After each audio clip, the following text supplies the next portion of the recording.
आज हम बात करेंगे चंद्र और केतु की युति के बारे में। चंद्रमा वह ग्रह है जिसका मनुष्य के जीवन पर सबसे अधिक प्रभाव पड़ता है, क्योंकि चंद्रमा पृथ्वी के सबसे नजदीक होता है। चंद्रमा एक राशि के अंदर 2.5 दिन तक रहता है, एक नक्षत्र के अंदर 20 घंटे तक रहता है और एक नक्षत्र के पद के अंदर 5 घंटे तक रहता है और डिग्री के अनुसार हर पल और हर वक्त बदलता है। और इसीलिए हमारा मन भी हर वक्त हर पल कुछ नया करने का सोचता है, कुछ अलग सोचता है।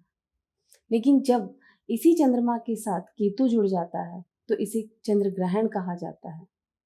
कहा जाता है कि जब भी राहु या केतु सूर्य या चंद्रमा के साथ जुड़ते हैं तो वो उनको ग्रहण लगा देते हैं। तो क्या सच में जिनकी भी कुंडली के अंदर चंद्र ग्रहण होता है वो इंसान हमेशा परेशानियां देखते हैं, तकलीफों में रहते हैं या डिप्रेशन के शिकार होते हैं? क्या चंद्र ग्रहण की युति वाले इंसान कामयाब नहीं होते? किसी भी जातक की कुंडली में कोई भी योग होता है या युति होती है तो उसको देख के कभी भी डरना नहीं चाहिए, ना ही किसी को डराना चाहिए, क्योंकि कोई भी युति होती है वो अपना अच्छा रिजल्ट भी देती है और बुरा रिजल्ट भी देती है। ये डिपेंड आप पर करता है कि आप उसका किस तरीके से अपनी लाइफ में यूज ले रहे हैं। और जिसे चंद्र ग्रहण कहा जाता है उसी युति से कैसे लोगों ने कामयाबी पाई है, आज हम इसी के बारे में डिटेल में बात करेंगे। नमस्कार आप सभी को। भोले बाबा और माता रानी आप सब पर अपनी कृपा बनाए रखें। चंद्रमा और केतु की युति के बारे में बात करने से पहले हम इनके कारक तत्वों के बारे में समझेंगे। चंद्रमा से आपके मन को देखा जाता है, आपकी माता को देखा जाता है, आपके इमोशंस को देखा जाता है, आपकी प्राइमरी एजुकेशन को देखा जाता है, आपका आर्ट्स की तरफ या कला की तरफ कितना रुझान है ये भी चंद्रमा से ही देखा जाता है। आपका सेविंग, आपका बैंक बैलेंस, आपका पैसा, प्रॉपर्टी, गाड़ी, ये भी चंद्रमा से ही देखा जाता है। खाने का कितना शौक है ये भी चंद्रमा से ही देखा जाता है। काल पुरुष की कुंडली के अकॉर्डिंग चंद्रमा 4th हाउस का मालिक होता है और कर्क राशि का स्वामी होता है और कर्क राशि जल तत्व राशि होती है। इसीलिए चंद्रमा से नदी को और चांदी को और गंगा जल को भी देखा जाता है। अब बात करते हैं केतु ग्रह की। केतु ग्रह से इंसान की रूट्स को देखा जाता है, प्रकृति को देखा जाता है, अध्यात्म को देखा जाता है, मोक्ष को देखा जाता है, डिटैचमेंट को देखा जाता है, मेडिटेशन को देखा जाता है। आप अपने पूर्वजों से क्या कर्म लेकर आए हो ये भी केतु ग्रह से ही देखा जाता है। केतु ग्रह को लिमिटलेस प्लैनेट भी कहा जाता है। केतु से सोच को भी देखा जाता है। नुकीली चीज भी केतु ग्रह से ही देखी जाती है। रहस्यमय चीजों को भी केतु ग्रह से ही देखा जाता है। जब भी चंद्र और केतु किसी भी हाउस में दोनों एक साथ बैठते हैं तब ये युति बनती है, या फिर चंद्रमा से केतु ट्राइन में होता है तब ये युति बनती है, या चंद्रमा के आगे केतु होता है या केतु के आगे चंद्रमा होता है तब ये युति बनती है। तो जब भी किसी जातक की कुंडली में चंद्रमा और केतु की युति बनती है और वो अच्छा रिजल्ट दे रही होती है तो ऐसा इंसान का अपनी इंद्रियों के ऊपर कंट्रोल होता है। इंसान का मन ही होता है जो उसे अपने लक्ष्य से भटकाता भी है और उसे अपने लक्ष्य की तरफ ले जा भी सकता है, आगे बढ़ने में मदद भी कर सकता है।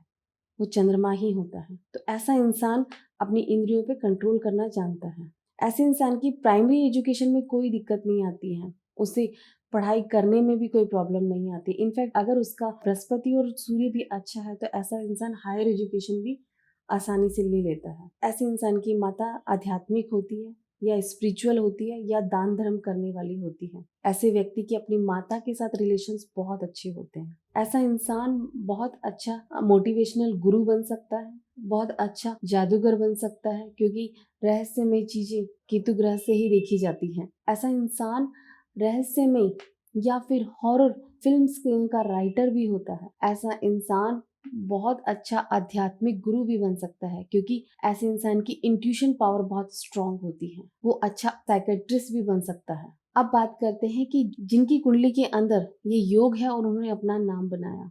इसमें सबसे पहले नाम लेते हैं हम विक्रम भट्ट का। आप देखिए इनकी कुंडली के अंदर 5th हाउस के अंदर चंद्रमा के ट्राइन में केतु है जो इंटरटेनमेंट को दिखाते हैं और वो इंटरटेनमेंट की लाइन से ही जुड़े हुए हैं और उन्होंने वहां पर अपना नाम भी बनाया। अब बात करते हैं संदीप माहेश्वरी की। इन्हें हर कोई जानता है। यूट्यूब पे इन्होंने अपना नाम बनाया, सभी इनको जानते हैं। तो आप देखिए इनकी कुंडली के अंदर भी चंद्रमा के ट्राइन में केतु हैं और आज इन्होंने अपना नाम भी बनाया है, अपनी पहचान भी बनाई है और पैसा भी कमाया है। तो चंद्र ग्रहण तो इनकी कुंडली में भी है और आज इन्हें सभी लोग जानते हैं, सभी पहचानते हैं।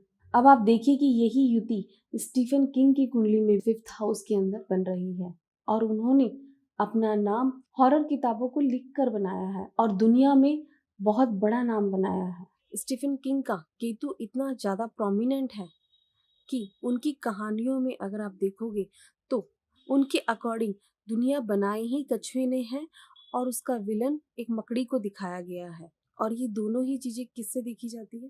केतु से देखी जाती है।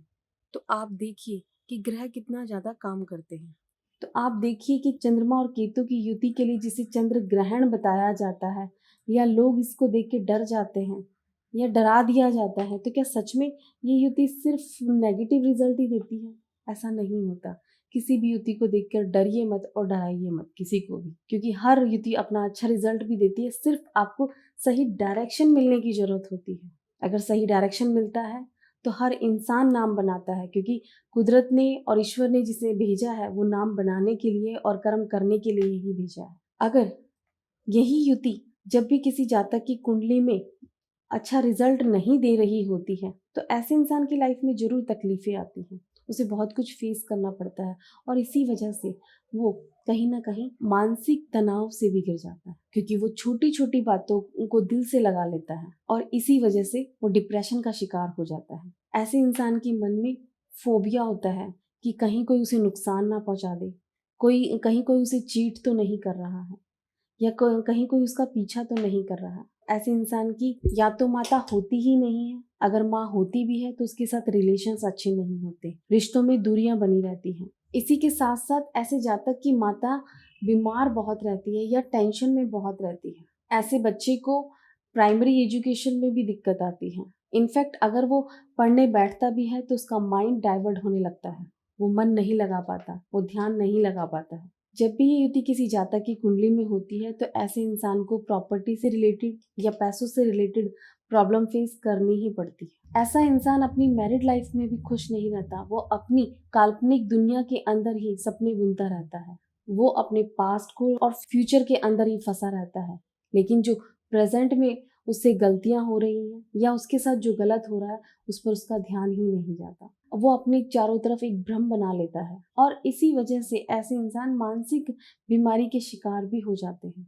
ऐसे इंसान के घर में या तो सीलन होती है या फिर पानी से रिलेटेड प्रॉब्लम हमेशा बनी रहती है। अगर चंद्र केतु की युति आपकी कुंडली के अंदर है और आपको ये सब कुछ फेस करना पड़ रहा है तो आपको मैं कुछ जर्नल रेमेडीज बता रही हूँ, आप उसमें करोगे तो आपको जरूर रिजल्ट मिलेगा। ऐसे इंसान को हमेशा अपनी माता के साथ अच्छे रिलेशंस बना के रखने चाहिए। अगर माँ नहीं है तो माँ जैसे ही किसी को मानकर उसकी सेवा करनी चाहिए, या विधवा औरत की या फिर सफ़ेद बालों वाली औरत की सेवा करनी चाहिए। ऐसे इंसान को हमेशा कुछ ना कुछ लिखना चाहिए, जैसे डायरी लिखी जाती है या फिर अफर्मेशन लिखी जाती है। वो जितना अपना रूटीन लिखने में लगाएगा उसके ग्रह उसको उतना ही सपोर्ट करेंगे। जब भी ऐसा इंसान दुखी होता है या उसे लगता है कि वो डिप्रेशन में है तो उसे बाहर घूमने जरूर जाना चाहिए, चाहे हिल स्टेशन या पानी के आसपास उसे जरूर घूमने जाना चाहिए। तो चंद्रमा उसकी कहीं ना कहीं मदद करता है, क्योंकि चंद्रमा से ट्रैवलिंग को भी देखा जाता है। और आखिरी उपाय, अगर ऐसा इंसान अपने अंदर लेट गो की आदत रखता है तो ऐसा इंसान अपनी लाइफ में आगे बढ़ता ही है। जब भी ऐसा इंसान बीमार होता है तो ऐसे इंसान को आयुर्वेदिक ट्रीटमेंट या होम्योपैथिक ट्रीटमेंट लेने से बहुत फायदा होता है। अगर आपकी भी कुंडली में ये युति है और आपको रिलीफ चाहिए तो आप ये उपाय करिए, आपको रिलीफ जरूर मिलेगा। और अगर इसके अलावा आपको कोई और परेशानी आती है तो आप हमसे कांटेक्ट कर सकते हैं, आपको हमारी कांटेक्ट डिटेल डिस्क्रिप्शन बॉक्स में मिल जाएगी। नमस्कार आप सभी। कृष्ण कृष्ण हरे हरे